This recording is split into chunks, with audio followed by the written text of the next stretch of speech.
standing in the empty dining room of my restaurant, the Blue Anchor, in Charleston, South Carolina. It's August 2024, and the scent of low-country shrimp and grits lingers faintly, but the tables are bare, the chairs stacked. My dream, my legacy for my 6-year-old son, Caleb, is crumbling. My best friend since high school, Derek Lawson, has gutted it. I grip a crumpled letter from my bank, confirming foreclosure, while Caleb plays with his toy boat in the corner. The betrayal burns worse than the summer heat outside. Derek and I grew up in Savannah, thick as thieves, dreaming of owning a restaurant together. I was the chef, he was the business guy. When I inherited $200,000 from my dad 2 years ago, I poured it into the Blue Anchor, a cozy spot serving Southern comfort food. Derek offered to handle the finances, promising to secure investors to expand. I trusted him like a brother, even giving him a 30% stake for free because he said he was all in. I'd been covering his rent for months too, since his consulting gigs were spotty. He called it a loan. I called it family. Last month I noticed discrepancies in our books, missing payments, unrecorded expenses. When I confronted Derek, he laughed it off over beers at a waterfront bar. "You're too weak to run a business, Marcus," he said, eyes cold. "Stick to cooking. I've got this." Then I got a call from my biggest investor, Ms. Harper, a local hotel magnate. She was pulling out, citing concerns about mismanagement. Soon, 2 more investors followed. My restaurant was bleeding cash and I couldn't understand why, until I found an email on Derek's laptop, left open at the bar. He'd been pitching a rival restaurant, Coastal Catch, to my investors using my recipes and business plan, claiming I was unreliable and he was the real brains. Worse, he'd siphoned $50,000 from the Blue Anchor's account to fund his venture, forging my approval on bank transfers.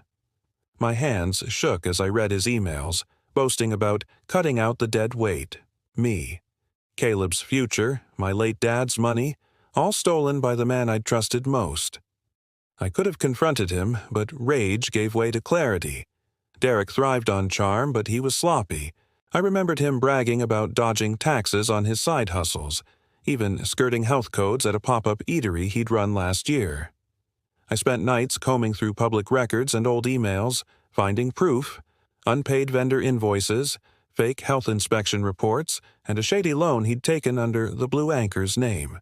I contacted a local journalist, Tara Wells, who ran a food column for the Charleston Post. Anonymously, I sent her the documents with a note. "Check Coastal Catch S founder before it opens." Then I cut all ties, blocked Derek's number, removed him from the business, and redirected my restaurant's remaining funds to cover Caleb's school fees. 3 weeks later, I was boxing up kitchen equipment when a knock echoed through the empty restaurant.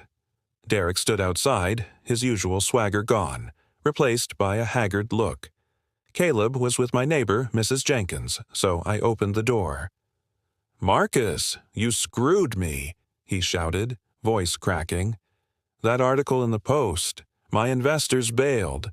The bank's calling in my loan." Tara's story had exposed his fraud, and Coastal Catch was dead before it opened. "You stole my money, my recipes, my investors," I said, my voice low but steady. "You called me weak, but you're the one who couldn't build anything without lying." He tried to pivot, eyes pleading. "I was going to cut you in, man. Coastal Catch was for both of us." The lie was pathetic. I thought of Caleb, how I'd almost lost his college fund to this traitor. "You're not my brother," I said, shutting the door. The fallout was swift. Derek's reputation tanked. No one in Charleston's tight-knit food scene would touch him. I sold the Blue Anchor's equipment to pay off debts, then took a job as a private chef for a wealthy family on Kiowa Island. The pay was steady, enough to rent a small house with a yard for Caleb. Mrs. Jenkins watched him after school, and I joined a local chef's network where I met folks who valued my talent. One, a caterer named Lena, offered to partner on a food truck, using my recipes. A month later, Derek emailed, claiming he was sorry and facing eviction. He begged for a loan. I didn't reply. I'd spent years propping him up, only to learn he saw me as a stepping stone. As I watched Caleb sail his toy boat in our new backyard, I felt lighter. Revenge wasn't just exposing Derek, it was rebuilding my life. Stronger, without his poison.